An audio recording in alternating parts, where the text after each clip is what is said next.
Hello all welcome to IAC. So ఈ వీడియోలో మనం డైలీ కరెంట్ అఫైర్స్ని డిస్కస్ చేస్తూ ఉన్నాం కదా. సో ఈరోజు కూడా డైలీ కరెంట్ అఫైర్స్ని డిస్కస్ చేద్దాం. అండ్ ద సెకండ్ థింగ్, ఈ వీడియోలో కరెంట్ అఫైర్స్ ఏవైతే మనం డిస్కస్ చేస్తూ ఉన్నామో ప్రతిరోజు కూడా, సో దీన్ని దృష్టిలో పెట్టుకుని మనం డిస్కస్ చేస్తున్నాం. లైక్ ఒక స్టూడెంట్ కనుక, ఒక ఆస్పిరెంట్కి మినిమం డైలీ ఏ కరెంట్ అఫైర్స్ జరిగాయి అనేది ఒకటి తెలియాలి. అండ్ రెండో విషయం వచ్చేటప్పటికి, కొంతమంది స్టూడెంట్స్ మనకి ఒక ఎగ్జామ్కి ప్రిపేర్ అవుతూ మిగతా ఎగ్జామ్స్లో ఎలిజిబుల్ ఉంటే సో దానికి కూడా మనకి ప్రిపేర్ అవుతూ ఉంటారు. వాళ్ళకి యూజ్ అవ్వాలి అంటే ఈ కరెంట్ అఫైర్స్ ఓన్లీ బ్యాంకింగ్ అని కాదు, ఓన్లీ ఎస్ఎస్సి అని కాదు. సో ఇప్పుడు మనకి అప్కమింగ్ రైల్వేస్ ఉన్నాయి, ఇంటెలిజెన్స్ బ్యూరోకి సంబంధించిన గ్రేడ్ 2 ఆఫీసర్ అనికి సంబంధించినవి ఎగ్జామ్స్ ఉన్నాయి. ఈవెన్ మనకి కుదిరితే ఏపీ రిలేటెడ్ నోటిఫికేషన్ వస్తే గ్రూప్స్కి సంబంధించిన ఎగ్జామ్స్ అనేవి ఉన్నాయి. ఈవెన్ మనకి సెంట్రల్ లెవెల్లో టఫెస్ట్ ఎగ్జామ్స్కి ప్రిపేర్ అయ్యే వాళ్ళు బేసిక్స్ నేర్చుకునే ప్రాసెస్లో కొంతమంది ఉంటారు. సో ఇలాంటి వాళ్ళందరికీ కూడా బేసిక్ లెవెల్ నుంచి సో మనకి హై టఫ్నెస్ వరకు కూడా క్వశ్చన్ అనేది ఒక కరెంట్ అఫైర్ మనం చదివితే ఎలా వచ్చినా సరే ప్రిపేర్డ్గా ఉండేలాగా, బెస్ట్కి ఈజియెస్ట్ థింగ్కి వర్స్ట్కి కూడా. సో మన అల్టిమేటం గోల్ ఈ కరెంట్ అఫైర్స్లో ఏంటంటే వర్స్ట్కి ప్రిపేర్ అయ్యి ఉండేటట్టుగా ప్రతి కరెంట్ అఫైర్ని డిస్కస్ చేసుకుంటున్నాం. సో అది ఒకటి మీరు గుర్తుపెట్టుకోండి. అండ్ నోట్స్ కూడా ప్రిపేర్ కావచ్చు. ఇంకొక విషయం ఏంటంటే, ఇక్కడ మనకి కరెంట్ అఫైర్స్ ఏదైతే మనం ఒక్కొక్క కరెంట్ అఫైర్కి ఇంత టైం ఎందుకు పెడుతున్నామంటే, మీరు ఒక్కొక్కసారి 3 days కరెంట్ అఫైర్స్ చదివి ఉండకపోయి ఉండొచ్చు, లేకపోతే ఒక 1 week స్కిప్ చేసి ఉండొచ్చు, లాస్ట్ మంత్ చదివి ఉండకపోయి ఉండొచ్చు. సో అదే టాపిక్, దాని రిలేటెడ్ కరెంట్ అఫైర్ ఇక్కడ వచ్చినప్పుడు అది ఇక్కడ చెప్పడం వల్ల మీకు చాలా మందికి అది కవర్ అవుతుంది. సో మీరు అన్నెసెసరీగా టైంని అక్కడ వేస్ట్ చేయక్కర్లేదు.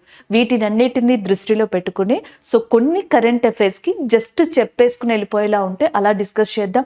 కొన్ని కరెంట్ అఫైర్స్ మనకి ఎక్కడైతే ఎగ్జామ్లో స్ట్రెస్డ్గా కావాలి లేదా దీనికి ఇంటర్లింక్ అనేది కావాలి అనుకుంటే సో అక్కడ మనం డిస్కస్ చేయడానికి ట్రై చేద్దాం. ఫస్ట్ కరెంట్ అఫైర్ చూద్దాం. సో ఇప్పుడు మనం చూస్తున్న కరెంట్ అఫైర్ వచ్చేటప్పటికి ఒక న్యూక్లియర్ పవర్ ప్లాంట్కి సంబంధించి, లైక్ మనం అణు విద్యుత్ కేంద్రం అని చెప్పేసి అంటాం కదా, సో దానికి సంబంధించిందిగా చెప్పొచ్చు అనమాట.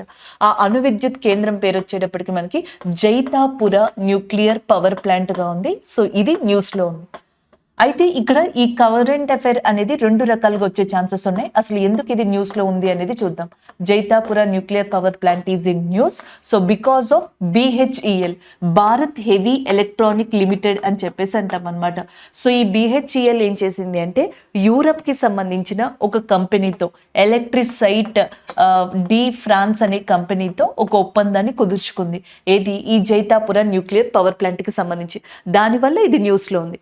ఈవెన్ బ్యాంకింగ్ రిలేటెడ్ వాళ్ళు ఏం గుర్తుపెట్టుకోవచ్చు, regarding to that Bharat heavy electronic limited and as well as and electricite de France అనేది మనకి ఏ న్యూక్లియర్ పవర్ ప్లాంట్కి సంబంధించి ఇండియాలో ఒక డీల్ని కుదుర్చుకోవడం జరిగింది లేదా ఒక ఒప్పందాన్ని కుదుర్చుకుంది అంటే జైతాపుర అణు విద్యుత్ కేంద్రం ఆర్ జైతాపుర న్యూక్లియర్ పవర్ ప్లాంట్. ఏదైనా సరే మనకు ఒక సిస్టమ్ అనేది న్యూస్లో ఉన్నప్పుడు దాని ప్లేస్ని అడగడం అనేది కామన్ క్వశ్చన్ ఎగ్జామ్స్లో. సో ఇక్కడ కూడా అంతే. Recently Jaitapur nuclear power plant is in news, located in which place అని చెప్పేసి అడుగుతారు. సో ఇది ఉన్నది ఎక్కడ అంటే రత్నగిరి అనే ప్లేస్. సో రత్నగిరి ఉన్నది ఏ స్టేట్ అంటే దట్ ఈస్ నథింగ్ బట్ మహారాష్ట్రగా చెప్పచ్చు. సో ఫస్ట్ బేసిక్ క్వశ్చన్స్ మనం ఇవి గుర్తుపెట్టుకోవాలి. మహారాష్ట్రలో ఆల్రెడీ ఎగ్జిస్ట్ అయి ఉన్న జైతాపూర్ న్యూక్లియర్ పవర్ ప్లాంట్లో 6 న్యూక్లియర్ ప్రెషరైజ్డ్ రియాక్టర్స్ అనేవి ఉన్నాయన్నమాట. సో మనకి ప్రెషరైజ్డ్ రియాక్టర్స్ అనేవి ఎన్ని ఉన్నాయంటే టోటల్గా జైతాపురాలో 6 ఉన్నాయి. ఈ 6 కూడా దాదాపుగా అప్రాక్సిమేట్లీ 1650 మెగావాట్స్ ఎలక్ట్రిసిటీని ప్రొడ్యూస్ చేస్తున్నాయి, అంత ఎనర్జీని ఇస్తున్నాయి. సో ఇదంతా కూడా ఎవరు నడిపిస్తున్నారంటే nuclear power corporation of India ఉంది చూసారా, nuclear power corporation of India limited. So అది నిర్వహించుకుంటూ వస్తుందన్నమాట సో ఈ పర్టిక్యులర్ థింగ్స్ని. ఇప్పుడు గనక ఈ రెండింటికి మధ్య జరిగిన డీల్ ఒకవేళ గనక ఫ్యూచర్లో సక్సెస్ అయితే ప్రపంచంలోనే one of the successful nuclear power ప్లాంట్గా ఇది ఎదగబోతుంది. Once this deal or MOU and gonna to be success in that future and then Jaitapur nuclear power plant will become as a one of the biggest nuclear power plant in the world and the biggest nuclear power plant in India అని కూడా చెప్తున్నారు అనమాట. ఇది ఓవరాల్గా మీరు గుర్తుపెట్టుకోవాల్సిన main అంశాలు. అలాగే 9,900 మెగావాట్స్ వరకు కూడా ఇది ఎలక్ట్రిసిటీని లేదా ఎనర్జీని ఇచ్చే క్యాపబిలిటీని ఫ్యూచర్లో మనకి ఇది డెవలప్ చేసుకుంటుంది అని కూడా చెప్పడం జరిగింది. This is all about this current affair. ఇక్కడితో కరెంట్ అఫైర్ అయిపోయింది. అయితే ఒక్కొక్కసారి ఏమవుతుంది అంటే మనం ఈ కరెంట్ అఫైర్ చదువుతున్నాం కాబట్టి దీని రిలేటెడ్ సబ్జెక్ట్ని కూడా ఇక్కడే చదివామనుకోండి సో మీకు రివిజన్ అవుతుంది. ఎలక్ట్రిసిటీని రప్పించాలి అంటే ఇండియాలో ఎప్పటి నుంచో ఉన్న one of the important method ఏది అంటే థర్మల్ న్యూక్లియర్ పవర్ ప్లాంట్స్ అనమాట. థర్మల్ పవర్ ప్లాంట్స్గా చెప్పడం జరుగుతుంది. థర్మల్ పవర్ ప్లాంట్స్లో ఏం చేస్తారంటే కోల్ ఉంటుంది చూసారా, బొగ్గు. సో ఆ బొగ్గుని హీట్గా మార్చి దాని తర్వాత ఎనర్జీగా క్రియేట్ చేసి ఎలక్ట్రిసిటీని రప్పిస్తారు. సో దీనివల్ల ప్రాబ్లం ఏంటి అంటే ఎన్వైర్మెంట్, వాతావరణం ఏదైతే ఉంటుందో అది ఎక్కువ దెబ్బతింటుందంట థర్మల్ పవర్ ప్లాంట్స్ వల్ల, ఈ సాంప్రదాయ పద్ధతిలో చేయడం వల్ల. And next one we have one more option, that is a hydro. Water ఉంటుంది కదా, రివర్స్ కావచ్చు, లేక్స్ కావచ్చు, వీటి మీద మనకి రిజర్వైర్స్, డ్యామ్స్ ఇలాంటివి కన్స్ట్రక్ట్ చేసుకుని ఆల్టర్నేటివ్ మెథడ్లో మనకి అక్కడి నుంచి ఎలక్ట్రిసిటీని రప్పించుకునేలాగా. మెయిన్గా ఈ మల్టీపర్పస్ ప్రాజెక్ట్స్లో కావచ్చు, హైడ్రో ఎలక్ట్రికల్ ప్రాజెక్ట్స్ మెయిన్గా వీటిలో మనం ఇలాంటివి చూడొచ్చు అనమాట. సో ఇది అయిపోతే నెక్స్ట్ మనకున్న ఛాన్స్ ఏది అంటే రెన్యూవబుల్ ఎనర్జీస్ అని చెప్పేసి అంటాం. అంటే సౌరశక్తి కావచ్చు, పవన శక్తి, సో ఇలాంటివి ఉంటాయి కదా, solar energy, wind energy, టైడల్ energy, వీటి నుంచి కూడా కొంతవరకు ఎలక్ట్రిసిటీ అనేదాన్ని మనం ప్రొడ్యూస్ చేయొచ్చు. అండ్ ఫోర్త్ చాయిస్ వచ్చేటప్పటికి న్యూక్లియర్ పవర్ ప్లాంట్ అనమాట. అంటే మన కంట్రీని ఎగ్జాంపుల్గా తీసుకున్నాం అనుకోండి, ప్రపంచంలో మన దగ్గర 4 ఆప్షన్స్ ఉన్నాయి ఎలక్ట్రిసిటీని రప్పించడానికి. ఎయిదర్ థర్మల్ ద్వారా రప్పించవచ్చు, హైడ్రో ద్వారా, renewable energies and as well as nuclear power plant. So ఇందులో ఇండియా ఫ్యూచర్లో వదులుకునే ఆప్షన్ ఏదైనా ఉందా అంటే మాక్సిమం థర్మల్ న్యూక్లియర్ పవర్ ప్లాంట్ని కొంచెం కొంచెంగా తగ్గించవచ్చు అనమాట. థర్మల్ పవర్ ప్లాంట్ ఎందుకు తగ్గించవచ్చు అంటే మనం ఎక్కువ యూజ్ చేసేది కూడా ఈ రెండే, కానీ దీంట్లో ఎన్వైర్మెంటల్ ఫ్రెండ్లీ కానిది ఏది అంటే థర్మల్ అనమాట. సో దీనివల్ల వాతావరణం మొత్తం కూడా మనకి దెబ్బతినే ఛాన్సెస్ ఎక్కువ ఉంటాయంట. సో ఈ ఆప్షన్ తీసేయచ్చు. Hydro, renewable energy and nuclear power plant. Renewable energy వల్ల మనకి ఎకో ఫ్రెండ్లీ, అసలు ప్రమాదం ఉండదు, ఎలక్ట్రిసిటీని రప్పించవచ్చు. కానీ అంత క్యాపబుల్ టెక్నాలజీ, టెక్నీషియన్స్, అంత అడాప్టబిలిటీ అనేది మనకి ఇంకా కంప్లీట్గా రాలేదు. సో ఈ ఆప్షన్ అనేది చాలా తక్కువ. ఇంకొన్న రెండే, హైడ్రో, న్యూక్లియర్ పవర్ ప్లాంట్. అందుకే 2022-23 చూడండి, ఎయిదర్ మీకు న్యూస్లో ఉంటే న్యూక్లియర్ పవర్ ప్లాంట్ అయినా న్యూస్లో ఉంటుంది, లేకపోతే కాళేశ్వరం ప్రాజెక్ట్ అని చెప్పేసి ఒకటి, పోలవరం ప్రాజెక్ట్ అని చెప్పేసి ఒకటి, లేకపోతే నెక్స్ట్ మనకి నార్త్ ఇండియాలో ఎక్కువగా ఈ చీనాబ్ నదికి సంబంధించి, సట్లెజ్ నదికి సంబంధించి, లేకపోతే పంజాబ్, హర్యానా దగ్గర ఉన్న కొన్ని రివర్స్, మీకు ఎందుకు ఎక్కువగా హైడ్రో ఎలక్ట్రిక్ ప్రాజెక్ట్స్ ఎక్కువగా న్యూస్లో ఉంటున్నాయంటే ఆ రీజన్ ఇదే. ఇంకొక ఇంపార్టెంట్ థింగ్ ఏంటంటే నేపాల్ ఉంది చూసారా, ఈ నేపాల్లో మనకి అరుణ్ అనే రివర్ ఉంటుంది. ఇది కూడా ఈ సంవత్సరం జరిగిన కరెంట్ అఫైరే. సో ఇది కూడా మనం రివైజ్ చేసుకునే కేపబిలిటీ ఉన్న కరెంట్ అఫైరే. నేపాల్లో one of the important river Arun river అనమాట. మనకి గంగా రివర్ ఎలాగా, వాళ్ళకి అలాగా అరుణ్ రివర్. సో దీని మీద గనక హైడ్రో ఎలక్ట్రిక్ ప్రాజెక్ట్స్ కడితే గనక మనకి ఎలక్ట్రిసిటీ అనేది ఎక్కువ వస్తుంది, మనకి ఇన్ ద సెన్స్ నేపాల్ వాళ్ళకి. ఈ Arun river most of the part అనేది మనకి ఇండియా నేపాల్ బోర్డర్ వైపుగా ఉంటుందంట, లొకేట్ అయి ఉంటుందంట. అయితే నేపాల్ దగ్గర సోర్స్ ఉంది కానీ మనీ లేదు. సో మన దగ్గర మనీ ఉంది కానీ సోర్స్ మనది కాదు. అందుకని మనం ఏం చేస్తున్నాం, ఫండింగ్ ఇవ్వడం స్టార్ట్ చేసాం, అండ్ టెక్నీషియన్స్ని ఇవ్వడం స్టార్ట్ చేసాం, టెక్నాలజీని షేర్ చేయడం స్టార్ట్ చేసాం. మన దగ్గర సట్లెజ్ జల్ విద్యుత్ నిగమ్ అని చెప్పేసి ఉంది కదా, ఇది ఇండియా తరపున అరుణ్ రివర్ ప్రాజెక్ట్ కోసం అని చెప్పేసి నేపాల్లో హెల్ప్ చేస్తుంది. సో దీనివల్ల నేపాల్ తన ఎలక్ట్రికల్ ఎనర్జీని యూజ్ చేసుకున్న తర్వాత సర్ప్లస్ ఎనర్జీ ఏదైతే మనకి ఎక్కువ మిగిలిపోయిన ఈ ఎనర్జీ, ఎలక్ట్రిసిటీ ఉంటుందో ఇండియా దగ్గర ఉన్న బోర్డర్ స్టేట్స్ ఉంటాయి చూసారా, వాటికి షిఫ్ట్ చేయడం జరుగుతుంది. సో ఇలా కూడా మనం రీసోర్సెస్ని యూజ్ చేసుకుంటున్నాం. ఇవి న్యూస్ కనుక ఇలా చదువుకున్నారనుకోండి, కేవలం ఈ కరెంట్ అఫైర్ రాకపోయినా మీరు బాధపడరు. ఇప్పుడు ఈ నాలెడ్జ్ మొత్తం తెలిసింది కాబట్టి దీంట్లో ఎక్కడి నుంచైనా క్వశ్చన్ వచ్చే ఛాన్సెస్ ఉన్నాయి. నెక్స్ట్ వన్, తమిళనాడు దగ్గరున్న కుడాన్కులం న్యూక్లియర్ పవర్ ప్లాంట్ అని చెప్పేసి ఉంది. కుడాన్కులం న్యూక్లియర్ పవర్ ప్లాంట్ ఎక్కడుంది అని అడిగితే that is located in Tamil Nadu. ఇండియాలో ఉన్న most of the nuclear power ప్లాంట్స్లో, అణు విద్యుత్ కేంద్రాల్లో one of the biggest nuclear power ప్లాంట్గా Kudankulam nuclear power plant అని చెప్పొచ్చు. That is located in Tamil Nadu. And we have one more nuclear power plant, that is nothing but Kaiga. So కైగా ఉన్నది ఎక్కడ అంటే కర్ణాటకలో locate అయి ఉందన్నమాట. నెక్స్ట్ వచ్చేటప్పటికి మనకి తారాపూర్ న్యూక్లియర్ పవర్ ప్లాంట్ అంటాం. ఇండియాలో ఓల్డెస్ట్ అణు విద్యుత్ కేంద్రం, అతి పురాతనమైన అణు విద్యుత్ కేంద్రం, ఓల్డెస్ట్ న్యూక్లియర్ పవర్ ప్లాంట్ గా తారాపూర్ న్యూక్లియర్ పవర్ ప్లాంట్ ని చెప్తాం, which is located in Maharashtra ఏరియాగా చెప్పడం జరుగుతుంది. సో ఇలా మీరు చదువుకుంటూ ఉండాలి. నరోరా న్యూక్లియర్ పవర్ ప్లాంట్ అని చెప్పేసి ఉంటుంది, which is located in Uttar Pradesh area. అలాగే నెక్స్ట్ వచ్చేటప్పుడు మనకి కాక్రపారా న్యూక్లియర్ పవర్ ప్లాంట్ అని చెప్పేసి ఉంటుంది, which is located in Gujarat area.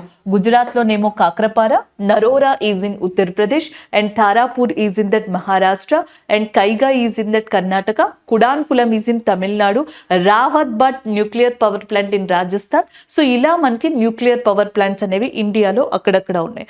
ఇవన్నీ కూడా nuclear power corporation India limited ఆధ్వర్యంలో మనకి కంటిన్యూ మెయింటైన్ అవుతూ ఉంటాయి. సో అలాంటిది మహారాష్ట్రలోని రత్నగిరిలో ఉన్న జైతాపూర్ న్యూక్లియర్ పవర్ ప్లాంట్ యొక్క క్యాపబిలిటీని పెంపొందించడానికి సో మనకి టెక్నాలజీ ఉంది కానీ ఆ అడాప్టబిలిటీ కొంచెం తక్కువ ఉంది కాబట్టి యూరోపియన్ యొక్క రీసోర్సెస్తో భారత్ హెవీ ఎలక్ట్రానిక్ లిమిటెడ్ ఇప్పుడు ఒక ఒప్పందాన్ని పెట్టుకుని దీని డెవలప్మెంట్ కోసం అని చెప్పేసి ఈ ఇనిషియేషన్ని స్టార్ట్ చేసింది. మహారాష్ట్ర యొక్క చీఫ్ మినిస్టర్గా ఎవరున్నారంటే ఇప్పుడు మనకి ఏక్నాథ్ షిండే అనే పర్సన్ మహారాష్ట్ర యొక్క గవర్నర్గా ఉన్నారు, చీఫ్ మినిస్టర్గా ఉన్నారు. మహారాష్ట్ర యొక్క గవర్నర్ వచ్చేటప్పటికి రమేష్ బయాస్ గారు ఎవరైతే ఉన్నారో ఈయన మహారాష్ట్ర యొక్క గవర్నర్గా ఉన్నారు, governor and as well as a chief minister. Eknath Shinde గారు రీసెంట్గా మనకి ఎక్కడ విగ్రహాన్ని స్టార్ట్ చేశారు అంటే జమ్మూ కాశ్మీర్లోని కుప్వారా అనే ఏదైతే ఏరియా ఉందో సో ఈ కుప్వారా ఏరియాలో ఛత్రపతి శివాజీ గారి యొక్క విగ్రహాన్ని జమ్మూ కాశ్మీర్ లెఫ్టినెంట్ గవర్నర్ అయిన మనోజ్ సిన్హా అనే పర్సన్తో కలిసి ఏక్నాథ్ షిండే గారు దీన్ని ప్రారంభించడం జరిగింది. This is all about this Jaitapur nuclear power plant. So next current affair ప్లేస్కి సంబంధించింది, జియోగ్రఫీ రిలేటెడ్, అలాగే ఇంటర్నేషనల్ కరెంట్ అఫైర్గా కూడా తీసుకోవచ్చు. ఇంటర్నేషనల్ అంటున్నాం కాబట్టి ఏదో ఒక కంట్రీ ఇందులో ఇన్వాల్వ్ అయ్యి ఉండాలి. ఆ కంట్రీ ఇండోనేషియాలో రీసెంట్గా ఒక అగ్నిపర్వతం అనేది విస్ఫోటనం చెందింది. రీసెంట్లీ ఆ volcano is activated or erupted in Indonesia. ఆ వాల్కనో పేరు వచ్చేటప్పటికి అనాక్ క్రాకటోవా అనేది ఎక్కడ ఎరప్ట్ అయ్యింది అని అడిగితే ఇండోనేషియా. సింపుల్గా కంట్రీ గుర్తుపెట్టుకోండి. లేదా ఇండోనేషియాలో 2023లో ఎరప్ట్ అయింది ఏది అంటే అనాక్ క్రాకటోవా. 2018లో ఇండోనేషియా చుట్టుపక్కల మనకి సునామీ అనేది రైజ్ అయిందంట. సో అప్పుడు రైజ్ అవ్వడానికి ఎగ్జాక్ట్లీ కొన్ని నెలల క్రితం ఈ అనాక్ క్రాకటోవా అనేది ఎరప్ట్ అయింది.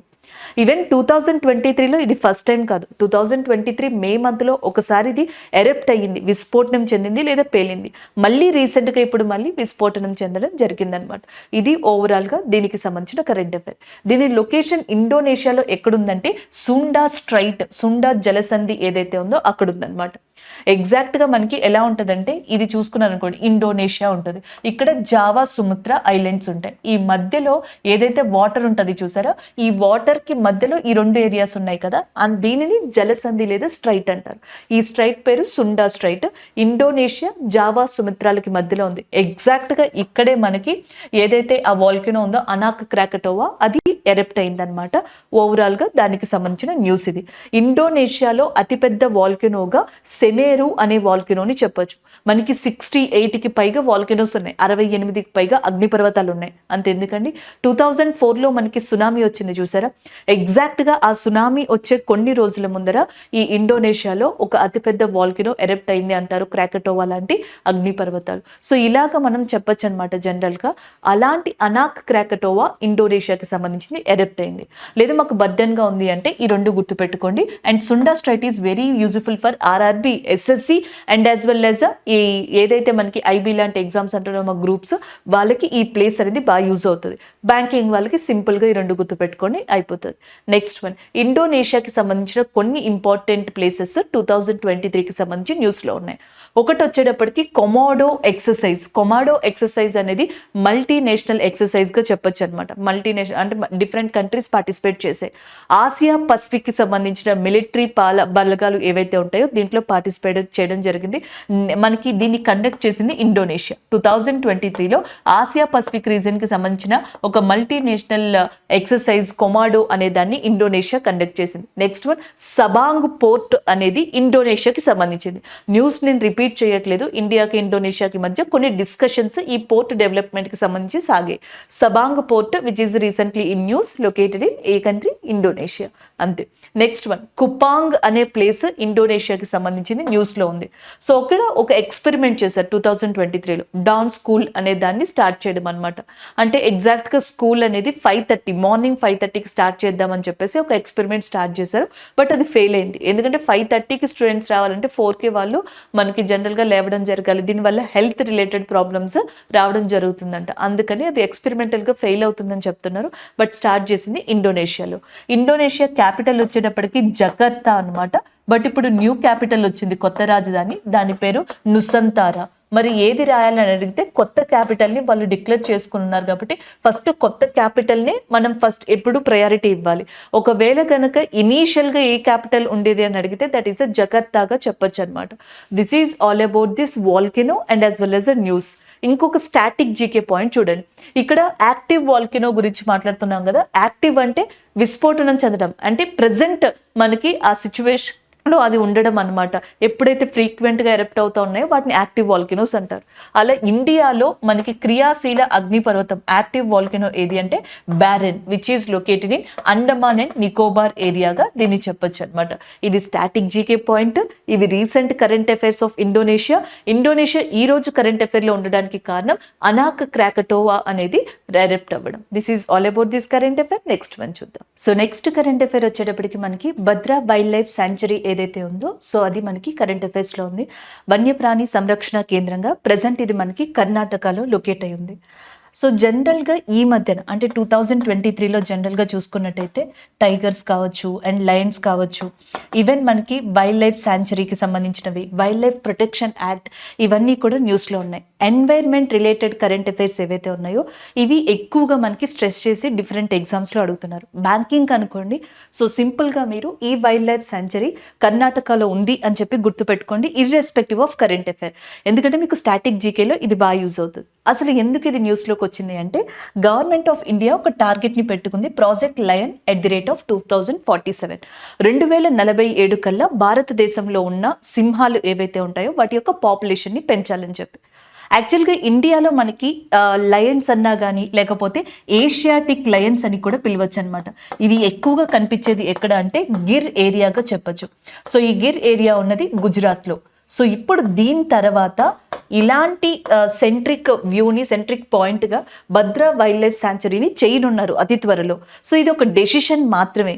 ఇది గనక ఇంప్లిమెంట్ అయితే మనకి గుజరాత్లోని గిర్ ప్రాంతం తర్వాత ఈ ఏషియాటిక్ లయన్స్, ఆసియా సింహాలు లాంటి కలిగి ఉన్న దాంట్లో ఇంకొక ప్రాంతంగా ఈ భద్రా వన్యప్రాణి సంరక్షణ కేంద్రం రాబోతుంది లయన్స్కి సంబంధించి. ఇప్పటి వరకు మనం టైగర్ రిజర్వ్స్కి సంబంధించి పులి సంరక్షణ కేంద్రాల గురించి విన్నాం కదా.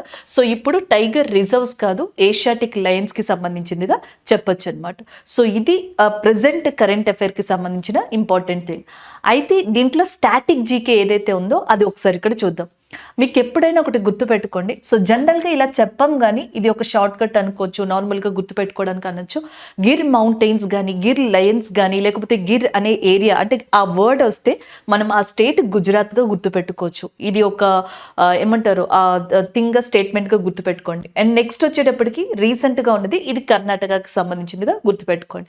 And the next one, every year కూడా ఆగస్ట్ 10న వరల్డ్ లయన్స్ డే అంటే ప్రపంచ సింహాల దినోత్సవం అనేది ఆగస్ట్ 10న సెలబ్రేట్ చేయడం జరుగుతుంది. ఆగస్ట్లో మనకి చాలా ఇంపార్టెంట్ డేస్ ఉన్నాయి. ఆగస్ట్ 10th వచ్చేటప్పటికి వరల్డ్స్ లయన్స్ డే అని చెప్పేసి అంటాం కదా.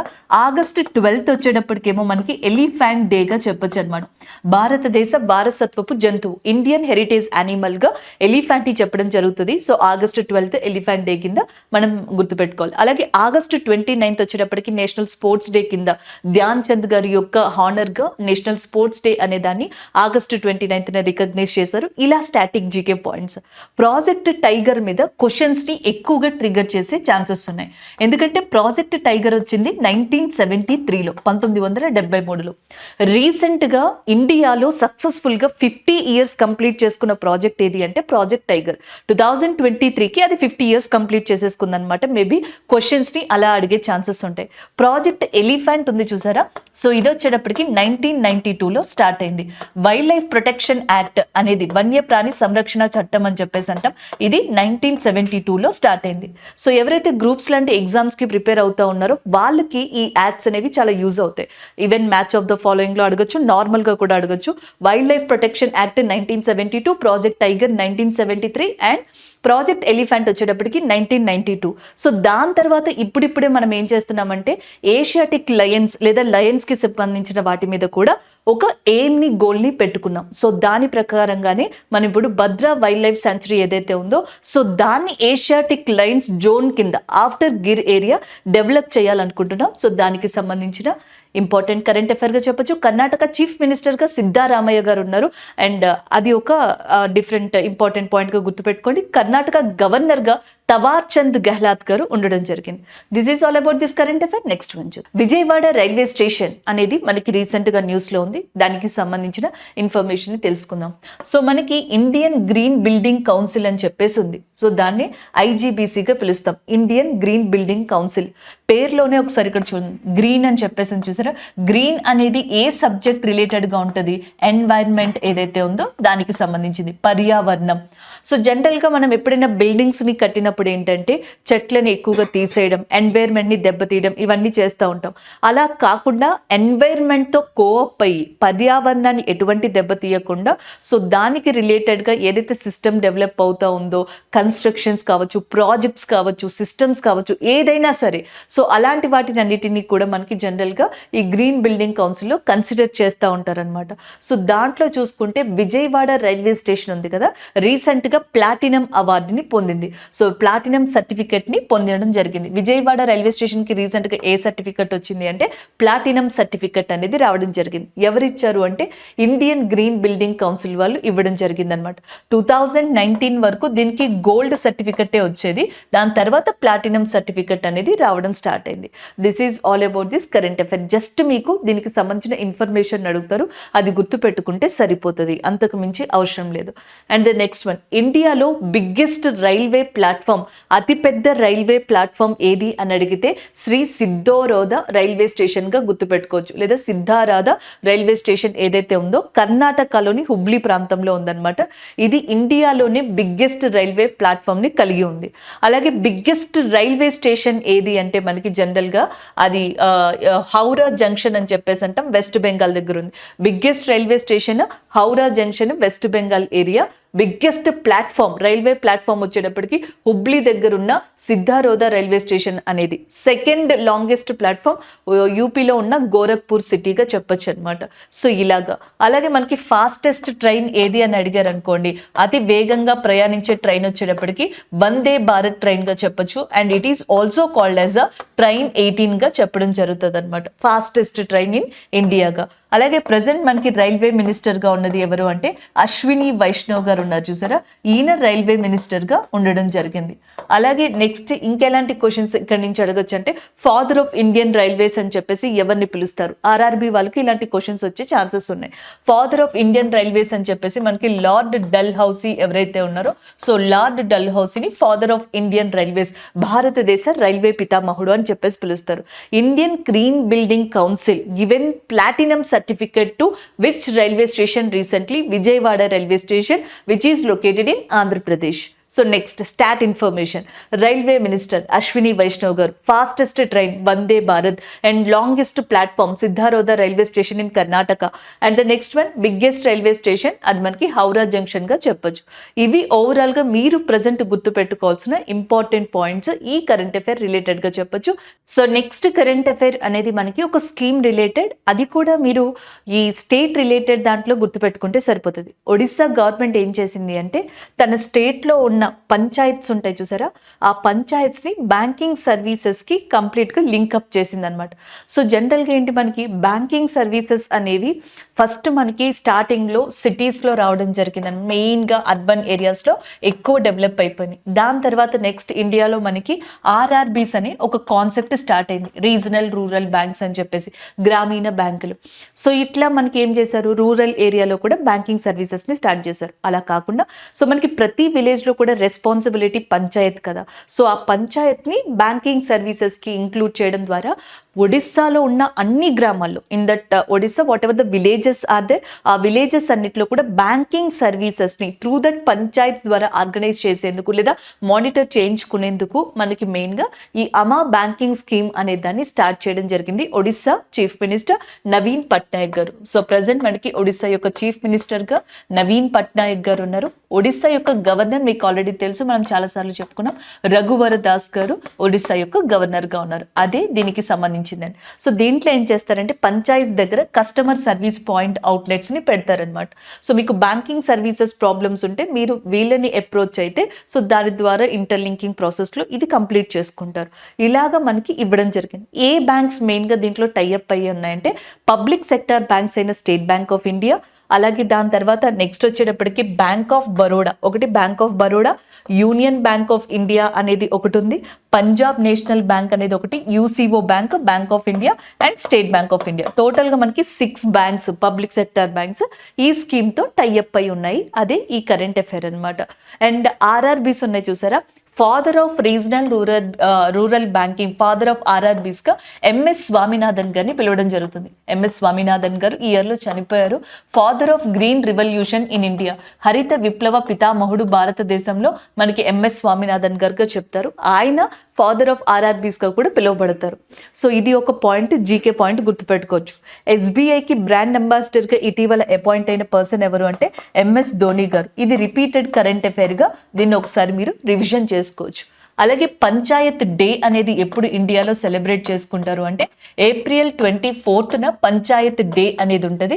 ఇది ఒక పాయింట్. సో జనరల్గా మీరు అమా బ్యాంకింగ్ స్కీమ్ అనేది పంచాయత్ అండ్ బ్యాంకింగ్ సర్వీసెస్కి రిలేటెడ్ ఏ స్టేట్ స్టార్ట్ చేసిందంటే ఒడిస్సా, అక్కడతో అయిపోయింది ఇంకా current affair. Next static GK points, ఒకటి panchayat day April 24. Second one father of ఆర్ఆర్బీస్గా ఎవరిని పిలుస్తారు, MS Swaminathan garu. And the third one SBI యొక్క బ్రాండ్ అంబాసిడర్గా ప్రజెంట్ ఎవరున్నారు, ఎంఎస్ ధోని గారు ఉండడం జరిగింది. అండ్ ఒడిస్సా యొక్క చీఫ్ మినిస్టర్ నవీన్ పట్నాయక్ గారు, ఒడిస్సా యొక్క గవర్నర్ రఘువర దాస్ గారుగా ఉండడం జరిగింది. ఒడిస్సాకి సంబంధించిన స్టాట్ ఇన్ఫర్మేషన్ని నిన్న కరెంట్ అఫైర్స్లో మనం డిస్కస్ చేసాం. ఎవరైనా మిస్ అయ్యి ఉంటే ఆ స్టాట్ ఇన్ఫర్మేషన్ చూడండి. ఎందుకంటే నిన్న మనం ఒక కరెంట్ అఫైర్ని ఒడిస్సా రిలేటెడ్గా చెప్పుకున్నాం. దాని పేరే పారాదీప్ పోర్టుకి సంబంధించిన కరెంట్ అఫైర్. పారాదీప్ పోర్ట్ లేదా ఓడరేవు అనేది ఒడిస్సాలో ఫేమస్ పోర్ట్ అన్నమాట.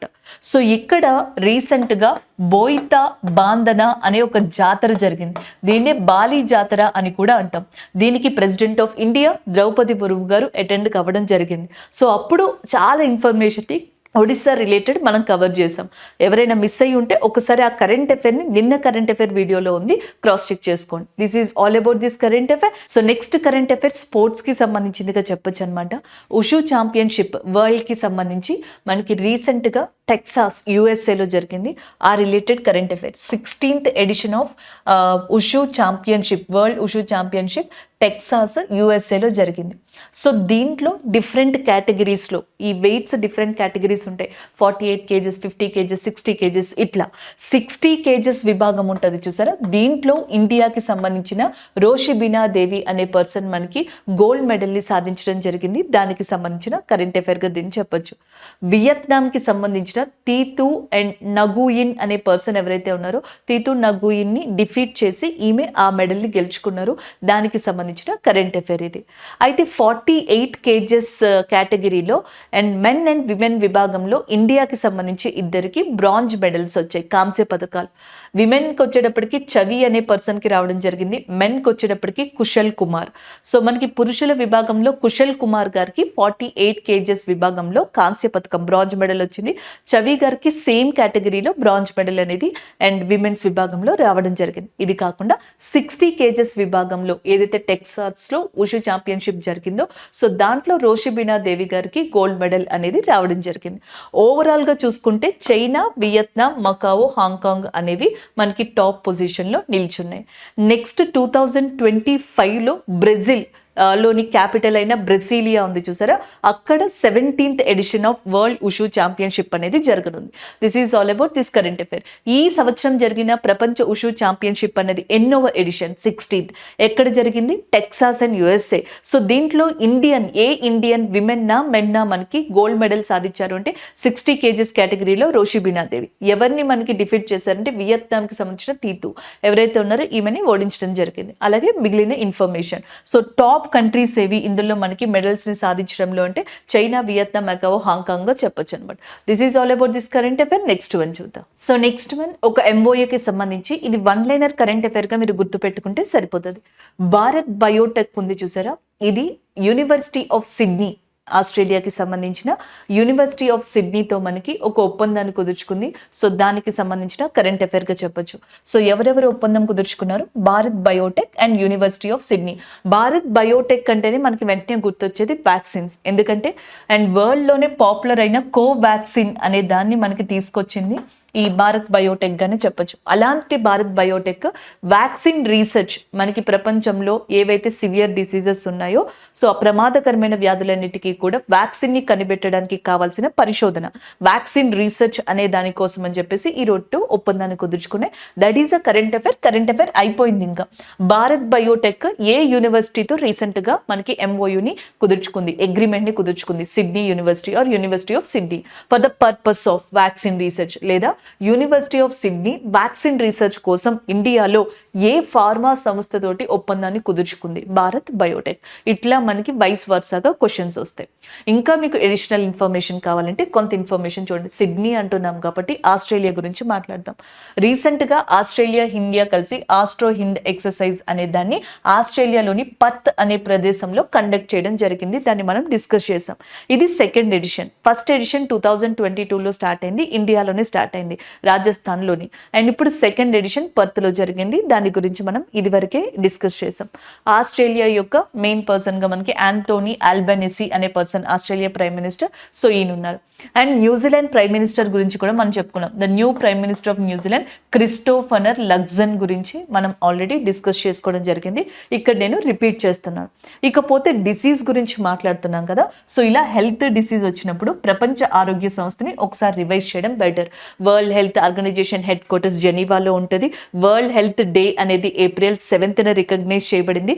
టెడ్రస్ ఆదనం అనే person president of world health organization గా ఉన్నారు. ఇలాంటి వరల్డ్ హెల్త్ ఆర్గనైజేషన్ రీసెంట్ గా మలేరియా వ్యాధికి సంబంధించి ఫ్రీ సర్టిఫికేషన్ అనేదాన్ని, అంటే ఆ కంట్రీస్ లో మలేరియా లేనట్టుగా గుర్తించి ఆ సర్టిఫికేషన్ ని ఇవ్వడం జరిగింది 3 కంట్రీస్ కి అనమాట. ఒకటి అజర్బైజాన్ అనే కంట్రీకి, రెండోది తజికిస్తాన్, మూడోది బెలైజ్ అనేది సెంట్రల్ అమెరికాకి సంబంధించిన కంట్రీ.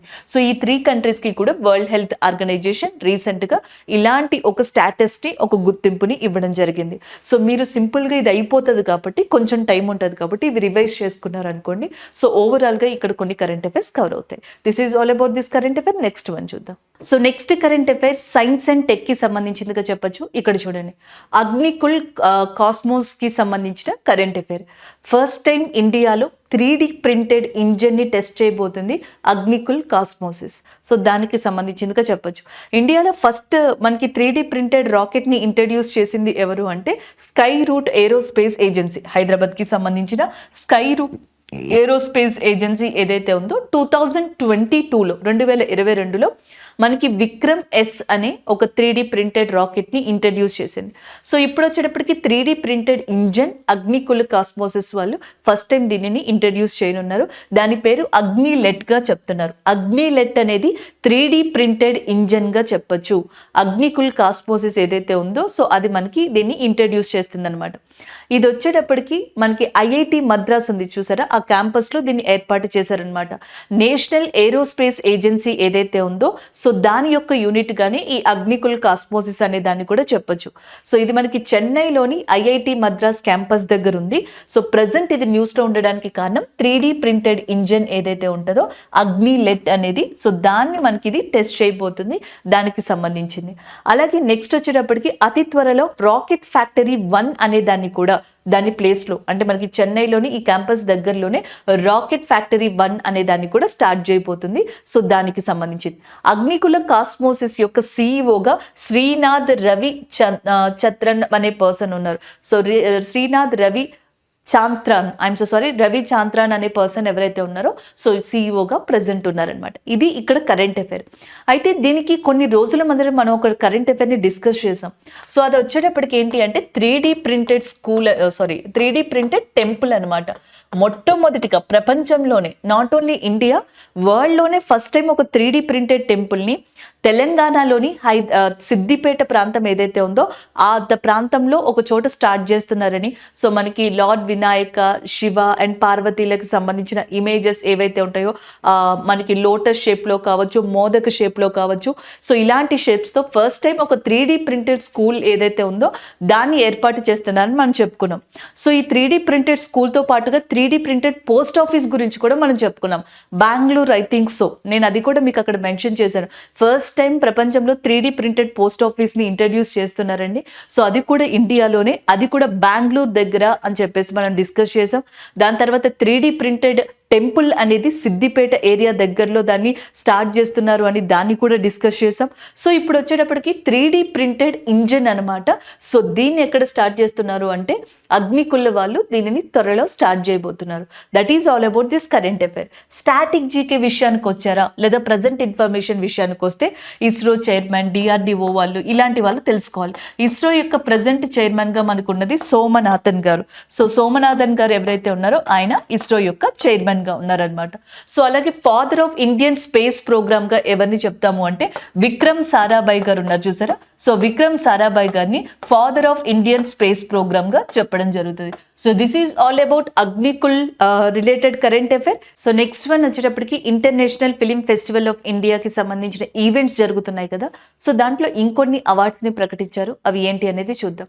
సో మనకి 54th ఈ నెంబర్ గుర్తుపెట్టుకోవాలి, 54th international film festival of India అనేది జరుగుతున్నాయి. సో దీంట్లో గోల్డెన్ పీకాక్ అవార్డ్ అనేది పర్షియన్ ఫిలిం అయిన ఎండ్లెస్ బోర్డర్స్ అనే దానికి దక్కిందనమాట. పర్షియన్ ఫిలిం ఏదైతే ఉందో ఎండ్లెస్ బోర్డర్ అనే దానికి గోల్డెన్ పీకాక్ అవార్డ్ అనేది లభించింది. సో దీని యొక్క డైరెక్టర్ వచ్చేటప్పటికి మనకి అబ్బాస్ ఎమీనీ అనే person. Abbas Amini is a director of endless borders. ఇది బెస్ట్ ఫిలిం గా వచ్చింది. ఏదైతే బెస్ట్ ఫిలిం అని వస్తుందో దానికి గోల్డెన్ పీకాక్ అవార్డ్ అనేది ఇవ్వబడుతుంది. సో దీనికి అనౌన్స్ చేశారు. అండ్ స్పెషల్ జ్యూరీ అవార్డ్ని కాంతారా మూవీలో యాక్ట్ చేసిన హీరో అయిన ఎవరైతే మనకి రిషబ్ శెట్టి గారు ఉన్నారో, సో రిషబ్ శెట్టి గారికి ఆ అవార్డు అనేది రావడం జరిగింది. సో వీళ్ళిద్దరిని గుర్తుపెట్టుకోండి, మెయిన్గా ప్రజెంట్ అప్డేట్ ఇది. అలాగే ఇది వరకు ఒక 2-3 డేస్ ముందర మనకి ఇంకొకటి కూడా వచ్చింది. మైకెల్ డాగ్లెస్ అనే పర్సన్ ఎవరైతే ఉన్నారో ఈయనకి Satyajit Ray life time achievement award అనేది సో ఆల్మోస్ట్ 2 days బ్యాక్ మనకి ప్రకటించడం జరిగింది. OTT అవార్డ్స్ని కూడా ఫస్ట్ టైం మనకి ఇంట్రడ్యూస్ చేశారు. అందులో బెస్ట్ వెబ్ సిరీస్ కేటగిరీలో పంచాయత్ 2 అనేది ఆ అవార్డ్ని అందుకోవడం జరిగింది. సో ఒక్కసారి ఈ ఫిలిం ఫెస్టివల్కి సంబంధించిన అవార్డ్స్ అన్ని అయిపోయిన తర్వాత మనకి సిల్వర్ పీకాక్ అవార్డ్ ఎవరికి వచ్చింది, గోల్డెన్ పీకాక్ అవార్డ్ ఎవరికి వచ్చింది, ఒక్కసారిగా వీటికి సంబంధించిందంతా ఒక వీడియోలో డిస్కస్ చేద్దాం. అంతవరకు ఈ అప్డేట్స్ని నోట్స్ చేసుకుంటూ ఉండండి. This is a update. Next one చూద్దాం. So next current affair military literature festival. So ఇది మనకి పంజాబ్లో December 2 నుంచి కండక్ట్ చేయనున్నారు. దానికి సంబంధించి ఒక అనౌన్స్మెంట్ అనేది రావడం వల్ల ఇది కరెంట్ అఫైర్గా వచ్చింది. సో ఇప్పుడు మనం ఇది రివైజ్ చేసేసుకుంటే అప్పుడు ఏదైనా ఇనిషియేషన్ చేస్తే అది యాడ్ చేసుకోవచ్చు ఈ నోట్స్లో. ఒకసారి ఇక్కడ చూడండి. సో కరెంట్ అఫైర్ డిఫెన్స్కి సంబంధించింది. మిలిటరీ లిటరేచర్ ఫెస్టివల్ సాహిత్య పండుగగా దీన్ని చెప్పొచ్చు అనమాట. ఇది 7th ఎడిషన్, 7th టైం పంజాబ్లో జరుగుతుంది December 2 నుంచి. థీమ్ వచ్చేటప్పటికి వరల్డ్ ఇన్ టర్మోలీగా ఉంది. World in turmoil in the sense confusion, uncertainty అని చెప్పేసి వస్తుందంట. సో మనకి ప్రపంచంలో ఇప్పుడు గొడవలు జరుగుతున్నాయి కదా, మీకు రష్యా ఉక్రెయిన్ దగ్గర స్టార్ట్ అయింది. సో దాని తర్వాత ఇజ్రాయెల్ గాజా దగ్గర ప్రాబ్లమ్స్ వచ్చాయి, మధ్యలో US ఇరాన్కి సంబంధించి ప్రాబ్లమ్స్ వచ్చాయి. ఇట్లా చూసుకున్నట్టయితే ఈవెన్ మలేషియాకి ఇండియాకి కూడా ఇండైరెక్ట్గా కొన్ని ఇష్యూస్ రావడం జరిగాయి, ఇండియాకి చైనాకి ఇట్లా. సో ఈ వరల్డ్ అన్సర్టినిటీలో ఉన్న టైంలో మనకి ఇండియాకి సంబంధించి యూత్ని ఎలా మోటివేట్ చేయాలి, సో ఇండియా యొక్క ఇంపార్టెన్స్, ఇండియాకి ప్రొటెక్ట్ చేస్తున్న మిలిటరీ యొక్క ఇంపార్టెన్స్ చెప్పాలి. ఇంపార్టెన్స్ని ఎలా చెప్తాం? సో అక్కడ ఎవరైతే వర్క్ చేశారో వాళ్ళకి సంబంధించిన ఇంపార్టెంట్ ఇన్ఫర్మేషన్స్ ఇవన్నీ కూడా బుక్ రూపంలో మనకి పబ్లిష్ అయితే, బుక్కీష్ రూపంలో కనుక పబ్లిష్ అయితే కనుక అది జరుగుతుంది. అందుకని చెప్పేసి ఈ మిలిటరీ లిటరేచర్ ఫెస్టివల్ని తీసుకొచ్చి ఇక్కడ ఆథర్స్ని అండ్ ఆఫీసర్స్ని వీళ్ళందరినీ కూడా మనకి ఎవరైతే దీనికి సంబంధించి థాట్ ప్రాసెస్ ఉన్న వాళ్ళని వీళ్ళందరినీ ఒక చోటకి తీసుకురావడం జరుగుతుంది. అలా తీసుకొచ్చి ఒక అవుట్పుట్ని ఇచ్చి ఆ అవుట్పుట్ ద్వారా ఇండియాలో ఉన్న యూత్ని వరల్డ్ ఇన్ టర్మోలీ అనే సిచ్యువేషన్ ఏదైతే ఉందో దానికి ప్రిపేర్నెస్గా చేయడం అనేది జరుగుతుంది అనమాట. సో జనరల్గా అయితే మిలిటరీ లిటరేచర్ ఫెస్టివల్ అనేది ఆథర్స్ ఇండియన్ ఆర్మీలో ఏం జరుగుతుంది అనే దాన్ని ముందుకు తీసుకురావడానికి స్టార్ట్ చేసింది అనమాట. 2017 డిసెంబర్లో చండీగఢ్లో ఫస్ట్ టైం దీన్ని లేక్ క్లబ్లో స్టార్ట్ చేశారు. దాని తర్వాత టైం ఉన్న ప్రతిసారి కూడా అంటే ఫ్రీక్వెంట్గా అని మనం చెప్పలేం, సో కుదిరిన దాన్ని బట్టి దీన్ని కండక్ట్ చేసుకుంటూ వస్తున్నారు. అలా 7th ఎడిషన్ని పంజాబ్లో December monthలో కండక్ట్ చేయనున్నారు ఈ థీమ్కి సంబంధించి. దీనికన్నా ముందర 2023 ఈ సంవత్సరం జాన్ మంత్లో ఒక 2 days పంజాబ్లోని పటియాలాలో సేమ్ ఇలాగే ఒక మిలిటరీ లిటరేచర్ ఫెస్టివల్ లాంటిది కండక్ట్ చేశారు. అక్కడ మోటార్ ర్యాలీస్ ఇలాంటి వాటిని ఫ్లాగ్స్కి సంబంధించిన ఇన్ఫర్మేషన్ ఇలాంటి దాన్ని దాన్ని ఒకదాన్ని కండక్ట్ చేయడం జరిగింది. ఈ సంవత్సరం 2 times జరిగిందనమాట. ఒకటి పటియాలాలో 2 days నిర్వహించారు. సో ఇప్పుడు పంజాబ్లో మళ్ళీ December 2 నుంచి నిర్వహించబోతున్నారు అనమాట. సో ఇది ఓవరాల్ గా దీనికి సంబంధించిన కరెంట్ అఫైర్. పంజాబ్ యొక్క చీఫ్ మినిస్టర్ గా భగవంత్ మాన్ ఉన్నారు. పంజాబ్ యొక్క గవర్నర్ గా బన్వరీలాల్ పురోహిత్ ఎవరైతే ఉన్నారో ఆయన ఉన్నారు. And next one CDS chief of defence staff గా అనిల్ చౌహాన్ గారు ఉన్నారు. సో ఇండియన్ ఆర్మీకి సంబంధించిన చీఫ్ గా మనోజ్ పాండే గారు ఉన్నారు. ఇండియన్ నేవీకి సంబంధించి హరికుమార్ గారు ఉన్నారు. అలాగే ఇండియన్ ఎయిర్ ఫోర్స్ కి సంబంధించి వివేక్ రామ్ చౌదరి గారు ఉన్నారు. ఇండియన్ ఎయిర్ ఫోర్స్ మార్షల్ గా వివేక్ రామ్ చౌదరి గారు, ఇండియన్ నేవీ అడ్మిరల్ గా హరికుమార్ గారు, ఆర్మీ చీఫ్ గా మనోజ్ పాండే గారు, CDS కి సంబంధించి అనిల్ చౌహాన్ గారు, గవర్నర్ ఆఫ్ పంజాబ్ బన్వరీలాల్ పురోహిత్ గారు and chief minister Bhagwant Mann గారు. వీళ్ళిద్దరూ కూడా దీంట్లో పార్టిసిపేట్ చేయనున్నారు. ఒకళ్ళు స్టార్టింగ్ లో దీనికి సంబంధించి మనకి అటెండ్ కాబోతుంటే గవర్నర్ దీనికి యొక్క ఎండింగ్ ప్రోగ్రామ్ ఏదైతే ఉందో దాంట్లో ఆయన అటెండ్ కాబోతున్నారు. సో ఇది ఓవరాల్ గా మిలిటరీ లిటరేచర్ ఫెస్టివల్ కి సంబంధించిన ఇన్ఫర్మేషన్. గుర్తు పెట్టుకోవడం కష్టమైతే ఒకటే, 7th edition of military literature festival యొక్క థీమ్ అడుగుతారు మాక్సిమం. ఎందుకంటే most of the military literature festivals అన్ని ఎయిదర్ పంజాబ్ లేదా చండీగఢ్ లాంటి ప్రాంతాల్లో జరుగుతాయి. కాబట్టి ప్లేస్ అనేది ఫిక్స్డ్గా ఎక్కువగా కనిపిస్తుంది కాబట్టి ఎక్కువ దాన్ని స్ట్రెస్ చేయరు. సో థీమ్ మారుతుంది కాబట్టి థీమ్ని అడుగుతారు. వరల్డ్ ఇన్ టర్మోలీ అనేది దీని యొక్క ఇతివృత్తాంతం థీమ్గా ఉంది. This is all about this current affair. ఇవి గుర్తుపెట్టుకుంటారు కదా. ఆర్మీ డే వచ్చేటప్పటికి Jan 15th అండ్ నెక్స్ట్ వచ్చేటప్పటికి నేవీ డే వచ్చేటప్పటికి December 4th, Indian air force day వచ్చేటప్పటికి October 8th రికగ్నైజ్ చేయబడింది. So next current affair just 1-liner current అఫైర్గా గుర్తుపెట్టుకోండి సరిపోతుంది. బుక్ అండ్ ఆథర్కి సంబంధించిన కరెంట్ అఫైర్. సో ఇక్కడ మనకి చూసుకున్నట్టయితే India's movement and the changing power equations around the world. So present మనకి ఇండియా యొక్క సిచ్యువేషన్ ప్రపంచంలో ఎలా ఉంది, ఇది వరకు అంటే మనకి పాస్ట్ కంపేర్ చేసుకుంటే జియో పాలిటిక్స్ పరంగా, ఎకనామికల్ పరంగా, సో ఇలాంటి వాటి అన్నిటి పరంగా కూడా, ఈవెన్ టెక్నాలజీ పరంగా కూడా కొంతవరకు ఇండియా యొక్క position and compare to that past events మనకి చేంజ్ అయిందని చెప్పొచ్చు. అదే పాయింట్ ఆఫ్ వ్యూలో మీకు India's movement and the change in the power equations around the world అనే బుక్ రాయబడింది అనమాట. దీన్ని రాసింది ఎవరు అంటే, సో ఇక్కడ మీరు చూసుకోవచ్చు మోహన్ కుమార్ గారు అని చెప్పేసి ఉన్నారు. ఈయన ప్రొఫెసర్, లండన్లోని మనకి ఏదైతే ఓపీ జిందాల్ యూనివర్సిటీ ఉందో దాంట్లో ప్రొఫెసర్గా ఉన్నారు అండ్ డీన్గా కూడా ఉన్నారు మోహన్ కుమార్ గారు. ఆయన రాశారు ఇండియాస్ మూవ్మెంట్ అనే బుక్ని. సో దీన్ని the high commissioner of India to యూకేలో ఇండియా యొక్క హై కమిషనర్గా ఉన్న విక్రమ్ కే దొరైస్వామి గారు మనకి రిలీజ్ చేయడం జరిగింది. దానికి సంబంధించిన కరెంట్ అఫైర్. ఈ రోజు ఏవైతే మనం కరెంట్ అఫైర్స్ డిస్కస్ చేసుకున్నామో వాటి రివ్యూ ఒకసారి ఇక్కడ చూద్దాం. ఫస్ట్ వన్ వచ్చేటప్పటికి మనకి జైతాపూర్ న్యూక్లియర్ పవర్ ప్లాంట్ ఏదైతే ఉందో సో దాని గురించి డిస్కస్ చేసుకోవడం జరిగింది. రీసెంట్గా Bharat heavy electronic limited BHEL ఉంది కదా, సో ఇది యూరోప్కి సంబంధించిన ఒక కంపెనీతో మనకి టైఅప్ అయింది ఈ న్యూక్లియర్ పవర్ ప్లాంట్ని డెవలప్ చేయడానికి. ఒకవేళ కనుక ఫ్యూచర్లో ఇది సక్సెస్ఫుల్ అయితే ప్రపంచంలోనే వన్ ఆఫ్ దట్ ఏమంటారు బిగ్గెస్ట్ న్యూక్లియర్ పవర్ ప్లాంట్గా జైతాపూర్ పవర్ ప్లాంట్ అనేది ఎదగబోతుంది. అది ఒకటి. అండ్ ఇండియాలోనే బిగ్గెస్ట్ కాబోతుంది. ఈ డిఫరెన్స్ని మీరు గుర్తుపెట్టుకోవాల్సి ఉంటుంది. ఆల్రెడీ 6 న్యూక్లియర్ రియాక్టర్స్తో ఇది రన్ అవుతుంది. దీని కెపాసిటీ 1650 మెగావాట్స్గా ఉందని చెప్పేసి మనం ఓవరాల్గా డిస్కస్ చేసుకుంటాం. ఇది లొకేటెడ్ ఇన్ మహారాష్ట్ర అండ్ ఇండియాకి సంబంధించిన న్యూక్లియర్ పవర్ ప్లాంట్స్ ఏవైతే ఉన్నాయో వాటి గురించి డిస్కస్ చేయడం జరిగింది. నెక్స్ట్ వన్ అనాక్ క్రాకటోవా ఏదైతే ఉందో ఈ రీసెంట్గా ఈ వాల్కనో అనేది ఇండోనేషియాలో ఎరప్ట్ అయింది.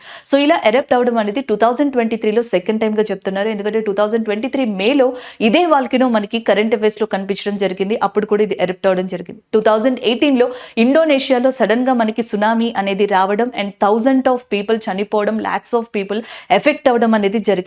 దానికి కారణం అండ్ దానికి ఆ ఈవెంట్కి జరిగిన దగ్గరలో కూడా సో మనకి అనాకా క్రాకటోవా అనేది విస్ఫోటనం చెందినట్టుగా చెప్పారు. దీని రిలేటెడ్గా ఇండోనేషియా ఇన్ఫర్మేషన్ కావచ్చు, ఇండియాకి సంబంధించిన మోస్ట్ యాక్టివేటెడ్ వాల్కనో గురించి మాట్లాడుకున్నాం. భద్రా వైల్డ్ లైఫ్ శాంచురీని అండ్ నెక్స్ట్ ఇండియాలో గిర్ ప్రాంతం తర్వాత మనకి అత్యధికమైన లయన్స్ ఉన్న ప్రాంతంగా డెవలప్ చేయబోతున్నారు. దీనికి సంబంధించిన డెసిషన్ని ఆల్రెడీ తీసుకున్నారు.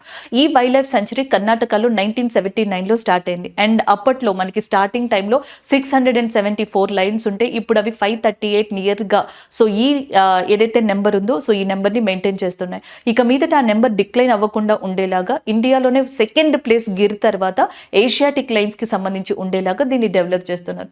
Next one Vijayawada railway station ఉంది చూసారా ఆంధ్రప్రదేశ్లో. సో దీనికి రీసెంట్గా ప్లాటినం సర్టిఫికెట్ అనేది రావడం జరిగింది అండ్ ఇది ఇచ్చింది మనకి ఇండియన్ గ్రీన్ బిల్డింగ్ కౌన్సిల్గా చెప్పొచ్చు అనమాట. గతంలో 2019 వరకు ఇది గోల్డ్ సర్టిఫికేషన్ తీసుకుంది. ఇప్పుడు మనకి ప్లాటినం సర్టిఫికేషన్ని తీసుకోవడం జరిగింది. ఆమా బ్యాంకింగ్ సర్వీస్ అనే దాన్ని ఒడిస్సాలోని చీఫ్ మినిస్టర్ నవీన్ పట్నాయక్ గారు స్టార్ట్ చేశారు. సో జనరల్గా మనకి ఏంటి అంటే ఆర్ఆర్బీస్ వచ్చిన తర్వాత రూరల్ ఏరియాస్లో కూడా బ్యాంకింగ్ సర్వీసెస్ పెరిగాయి. అయితే పంచాయతీ అనేది అక్కడ మనకి మెయిన్ మానిటర్ లెవెల్ కాబట్టి దాన్ని బ్యాంకింగ్ సర్వీస్తో టైఅప్ చేసేందుకు ఒడిస్సా చీఫ్ మినిస్టర్ నవీన్ పట్నాయక్ గారు దీన్ని స్టార్ట్ చేశారు. దీని రిలేటెడ్ కరెంట్ అఫైర్స్ కూడా మనం డిస్కస్ చేసాం. నెక్స్ట్ వన్ రోషిబినా దేవి. సో రీసెంట్గా మనకి వరల్డ్ ఉషు ఛాంపియన్షిప్ అనేది టెక్సాస్ యూఎస్ఏలో జరిగాయి. సో దాని తర్వాత మనకి అందులో డిఫరెంట్ కేటగిరీస్లో ఈ ఛాంపియన్షిప్ని కండక్ట్ చేయడం జరిగింది. 60 kgs విభాగంలో రోషిబినా దేవి గారు గోల్డ్ మెడల్ని సాధిస్తే అండ్ చవి గారు 48 kgs విభాగంలో మనకి బ్రాంజ్ మెడల్ని సాధించడం జరిగింది. కుశల్ కుమార్ గారు 48 kgs విభాగంలో బ్రాంజ్ మెడల్ని సాధించారు. అండ్ నెక్స్ట్ 2025లో ఈ వరల్డ్ ఉషు ఛాంపియన్షిప్స్ అనేవి బ్రెజిల్ క్యాపిటల్ అయిన బ్రెసిలియాలో జరుగుతాయని డిస్కస్ చేసుకున్నాం. And next one Bharat Biotech రీసెంట్గా మనకి అండ్ ఆస్ట్రేలియాకి సంబంధించిన యూనివర్సిటీ ఆఫ్ సిడ్నీ అనే దానితో ఒక అగ్రిమెంట్ని చేసుకుంది. వ్యాక్సిన్ రీసెర్చ్ డెవలప్మెంట్ ప్రోగ్రామ్కి సంబంధించి ఇలాంటి అగ్రిమెంట్ని ఈ రెండు చేసుకున్నట్టుగా మనం డిస్కస్ చేసుకున్నాం. అగ్నికుల్ కాస్మోసిస్ అనేది ఐఐటి మద్రాస్ క్యాంపస్కి సంబంధించిన ఒక స్పేస్ రిలేటెడ్ ఆర్గనైజేషన్ లేదా నేషనల్ ఏరో స్పేస్కి సంబంధించిన one of that important wing కూడా దీన్ని చెప్పొచ్చు. ఫస్ట్ టైం ఇండియాలో 3D ప్రింటెడ్ ఇంజన్ని అది లాంచ్ అయిపోతుంది. అండ్ గతంలోనే స్కై రూట్ ఏరో స్పేస్ అనేది Vikram Sarabhai 3D printed satellite అనే దాన్ని లాంచ్ చేసినట్టుగా కూడా మనం డిస్కస్ చేయడం జరిగింది. Next one international film festival of India events అనేవి జరుగుతున్నాయి. రీసెంట్గా కాంతారా మూవీలో యాక్ట్ చేసిన రిషబ్ శెట్టి గారు ఎవరైతే ఉంటారో ఆయనకి స్పెషల్ జ్యూరీ అవార్డుని ఇవ్వడం జరిగింది. అలాగే నెక్స్ట్ ఎండ్లెస్ అనే మూవీ ఏదైతే పర్షియన్ మూవీ ఉందో దానికి బెస్ట్ ఫిలింగా గోల్డెన్ పీకాక్ అవార్డు ఇచ్చినట్టుగా మనం డిస్కస్ చేసుకోవడం జరిగింది. Military literature festival 7th edition అనేది December 2 నుంచి పంజాబ్లో స్టార్ట్ కాబోతుంది. పంజాబ్ చీఫ్ మినిస్టర్ అయిన భగవంత్ మాన్ గారు దీనికి అటెండ్ కానున్నారు. దీని ఎండింగ్ ఫంక్షన్స్ కావచ్చు, దీని ఎండింగ్ స్టెప్స్ ఏవైతే ఉన్నాయో అక్కడ మనకి పంజాబ్ యొక్క గవర్నర్ అయిన బన్వరీలాల్ పురోహిత్ గారు రానున్నారు. So first edition of military literature festival చండీగఢ్లో స్టార్ట్ అయిందని మనం డిస్కస్ చేసాం. Next last one India's movement. ఇది బుక్ అండ్ ఆథర్కి సంబంధించింది అనమాట. సో ఓపీ జిందల్ యూనివర్సిటీ లండన్కి సంబంధించిన డీన్ ఎవరైతే ఉన్నారో సో ఆయన మోహన్ కుమార్ గారు ఇది రాయడం జరిగిందనమాట. సో దీనిని యూకే కమిషనర్ ఎవరైతే ఉన్నారో అంటే Indian high commissioner to the UK so Vikram గారు ఉన్నారు చూసారా, ఆయన దీన్ని లాంచ్ చేయడం జరిగింది. సో ఈ రోజు మనం డిస్కస్ చేసుకున్న international, national, sports and book and author and persons of the current అఫైర్గా దీన్ని చెప్పొచ్చు. Thank you.